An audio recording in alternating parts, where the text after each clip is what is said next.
dismiss history at our peril. Liberty Nation Radio with Mark Angelides. And you're back on Liberty Nation Radio, heard coast to coast on the Radio America Network. I remain your host, Mark Angelides. We're continuing our long conversation with former host of this here radio show and Liberty Nation senior political analyst, Tim Donner. Thanks for sticking around, Tim. We cannot escape discussion of what's happening in New York City, what's happening with Democrats across the country, unless we talk about the donkey in the room. And that is, I know by donkey here, I mean Democrat, of course. Yeah. Rather than the individual we're about to mention. And that is, there's so much chatter going on, and it's a low buzz. But it's there, and it's prevalent in many, many areas. And that is Representative Alexandria Ocasio-Cortez and a potential run for the President of the United States. What's your thoughts on that, Tim? I don't think that even she has a swelled head big enough to believe she can go from being a bartender to President of the United States in 10 years. I don't know. Hey, Tim, I've got to interrupt you on that. I happen to know that our current president was, serving out McDonald's fries not 1 year ago. Okay, I stand corrected, Mark. Sorry. Okay.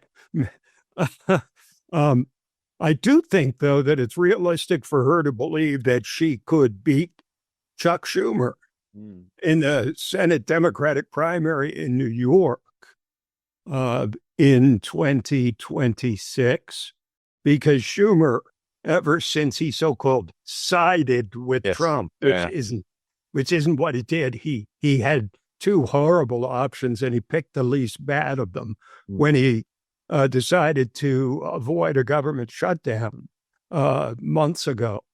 And that made him an extremely unpopular figure, even though he really was left with little choice but to do that or shut down the government, which is, of course, an issue that's come back to the fore again here in late September, early October.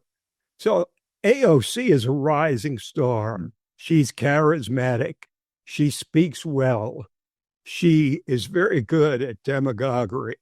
And she inspires Democrats who are just tired of the old guard of Schumer and Biden and, Elizabeth Warren and all these Democrats who have failed essentially over the years to consolidate enough support to get the Democrats back into the White House or even to win it back in 2016.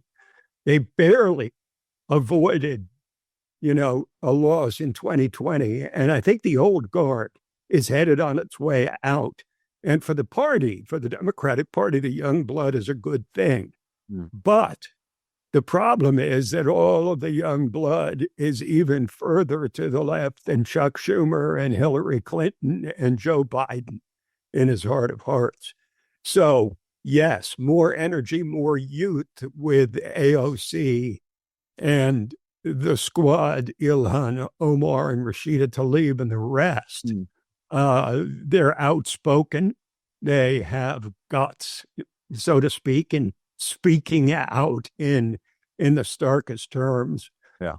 But what happens when they actually win? I think definitely Chuck Schumer is very worried about a challenge from AOC. And I think what we're going to see happen is Schumer start to sound more militant over the course of the next year so that he can tack to the left and attract enough votes to hold off Alexandria Ocasio-Cortez. If I was betting at this point, though, Mark, I would put my money on AOC for that New York Senate seat because Chuck Schumer strikes me as an anachronism whose time has come and gone, if it ever, in fact, even came. He was never particularly effective, and he's not popular with his base. And he doesn't present well to the public. He has very low public approval. So AOC presidency, not yet, at least. Yeah. Senate, definitely. I like what you said there about Chuck Schumer's lack of appeal, because it really it's so strange. Like he puts out those pictures around Thanksgiving, and there's raw burgers with cheese on them. It shows him to be, I don't know, just so oddball different to the rest of the human race. In the same way that Elizabeth Warren, when she was opening a beer, trying to appear homely, and look, I drink a beer. It's like she'd never seen a bottle of beer in her life, and it's like Chuck Schumer had never been to a barbecue in his life, and it's a lack of authenticity. Right. Because we saw that with Kamala Harris too. Yes, where yeah, she very was, much so. She went on the it was a Jimmy Kimmel show, and he offered her a beer, and she said, "Yeah, the last time I had one of these was when me and Doug went to a ball game," which you just knew was not true. Why would you say that? Like something rehearsed to make her seem like an everyday person. What's amazing? Yeah, what's amazing is that nobody in the history of the human race, unless they're they're lying to their support group, their AA support group. Oh yeah, the last time I had one of these was right 13 months ago. Right. Can I have my token, please? It's it's so strange. But back to Alexandria Ocasio-Cortez, I think you're right that she would definitely garner more appeal, especially among, because New York's quite a young city in many ways. The voting population's young. I think Chuck Schumer has been so secure because nobody's really ran against him with a competitive primary before. But in terms of AOC's forward momentum, I wonder if she will not be held back by her association with the squad.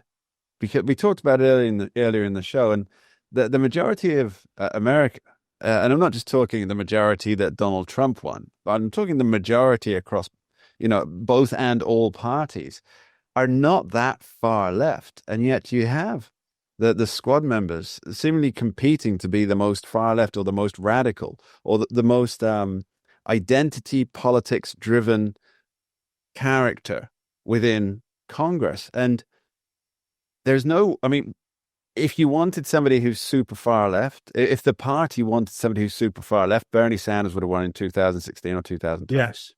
But the party doesn't want it. The public doesn't want it. And I wonder if her continued connection as part of the squad, which of course it's the Justice Democrats, I believe Cenk Uygur had quite a lot to do with setting that up and drawing in funding for that.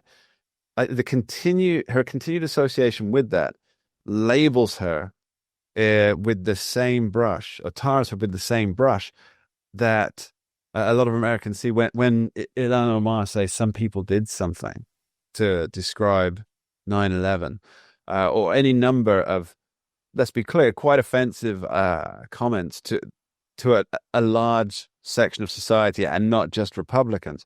I think she might find them an anchor around her neck, or an albatross even. Well, I think with her pretty strong political instincts, my sense is that over the next year, AOC is going to distance herself, although we shouldn't. Herself. Yeah, unless she goes transgender, which is always possible. There's an extra few hundred votes there for her. She said probably so. But I suspect AOC is going to try and further distance herself from the squad over the next year to try to present as a more serious political figure rather than a gadfly.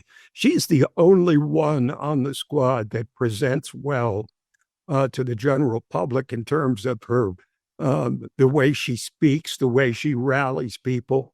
You look at Rashida Tlaib and you look at Ayanna Pressley and you look at Cori Bush and the rest of these squad members, and they are absolute left-wing bomb throwers who have no charisma at all, but have, the Ilhan Omars of the world continue to take up the far left flank of the party. And I think AOC is smart enough politically to know that that's not where she wants to be anchored.